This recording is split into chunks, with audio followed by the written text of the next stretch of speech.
Welcome back. We are in conversation with Commerce Secretary Rajeev Kher. Let's talk about our bilateral relationship with our major trading partners. Let me start with China. $60 billion, that's the kind of imports that we have here. $40 billion, that's the kind of trade deficit that we have with China. We have set up a mechanism to address this specific issue with China regarding trade deficit. What can you tell us about the latest on that? Our understanding is on two parallels. One is that we need to increase our exports,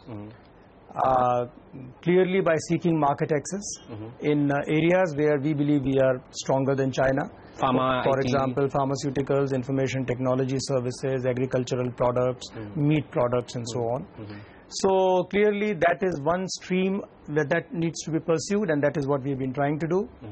The second area would be to reduce imports. Now, reducing imports, obviously, as you would know, much of the Chinese imports from China are happening either in the area of machines or the electronics.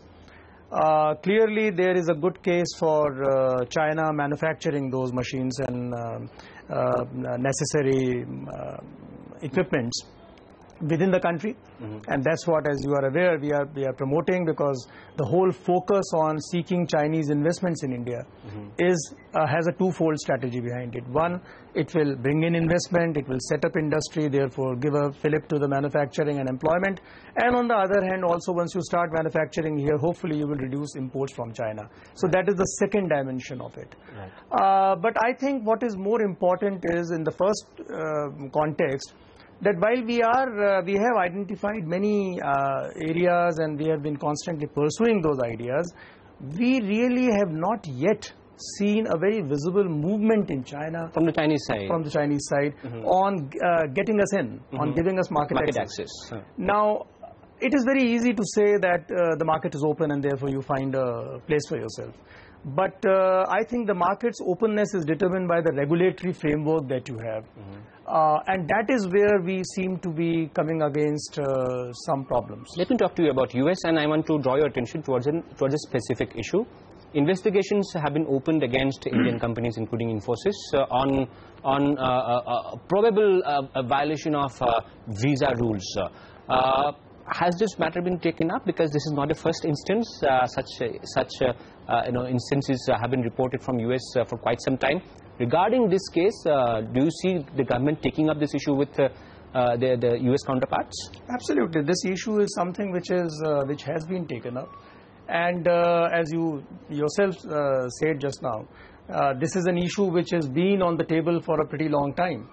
Now, I am not specifically commenting upon the two incidents which have been reported, and as it is open to the labor investigation, so let the investigation take place. But I think more important is that we need to recognize, and the US needs to recognize, and that recognition is there in the leadership, that you Indian technical professionals are playing a very significant role in the US economy, adding a significant value to the US economy. And therefore, any measure which is taken, which is a knee-jerk measure, or which is a measure which lacks rationale behind it, clearly is perceived as targeting Indian professionals. Right. So clearly Indian companies are being targeted. Absolutely, because they have the larger presence there, and therefore we are constantly on the watch, and we try to see that there is no discrimination against Indian. But sir, while we are talking about US, we are seeing that countries like UK and others are also tweaking their immigration rules, and as a result, we could see similar instances from those countries as well. What is the long-term solution to ensure that such targeting does not happen as far as Indian IT companies are concerned? What should be the a long-term solution to this issue, which keeps on coming up every year? Well, see, this is a difficult question to answer, but most important, first of all, let's appreciate that immigration policy would always remain a relatively sensitive issue, particularly in developed world where demography doesn't allow them to offer jobs to young people. Secondly, the skills and the skill sets and education which young professionals from India bring in So I think this will remain a sensitive issue. But I think the more important thing is to recognize that one, in the current business model, we have to continuously pursue our interest in a transparent manner, in a manner in which we clearly bring out that the gains are on both sides. While we get young people to get employed, the receiving economy gets the returns out of that. At the same time, we also need to see how we graduate over the value chain in the information technology services. Right. So I think that is another area where possibly we need to give more attention. Yeah. Let's talk about EU now. And my question is, are the EU FTA negotiations starting anytime soon? Well, as you would be aware that the Minister Commerce and Industry and EU Trade Commissioner recently had a conversation in Paris on a sideline of a WTO meeting. And both the ministers agreed that we should start talking to each other. We are expecting that we will have a conversation with the European Union negotiators sometime later. And both sides want to start talking about this once again, resuming the whole process of negotiation. India has conveyed that we are prepared to take the process forward. But will it start from the beginning, or will it start from where we had left? No, of course not. It will start from where it is. I mean, it will resume from where we have left it. So, which means that they'll continue to push for access to the Indian vehicle market and the Indian auto market. Well, they might, yes. But clearly our understanding that we have been trying to convey to them is that we need to harvest this agreement at the earliest, because there is a lot on the table. Let us talk about another mega FTA that India is negotiating, and that is the RCEP, basically, which means that India is negotiating an FTA with the ASEAN, China, etc. The Indian industry is very, very concerned. Do you see, imports surging because of RCEP? Because that is what the Indian industry fears at the moment. No, I think these fears are misplaced. We are very conscious of the sensitivities of our industry. And if somebody has been following these negotiations in the last 7 rounds, it clearly comes up that India has brought in the Indian perspective very clearly. And that is? Very openly. That is that we are not in favor of a very large opening up. We would like to go gradually, and we would like the partner countries to recognize that here you have a set of 16 countries. With 12 of them, we have FTAs. And with 3 we don't have. Will we agree for an e-commerce related negotiation in RCEP, because that has been the demand of ASEAN and Japan as well? No, not ASEAN, Japan, Australia. The e-commerce discussion is going on.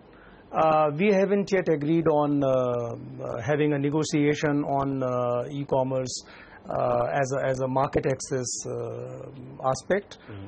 We are still in the process. We are still trying to understand the dimensions of which have been tabled in the Japanese paper. My last couple of questions, and that's regarding WTO.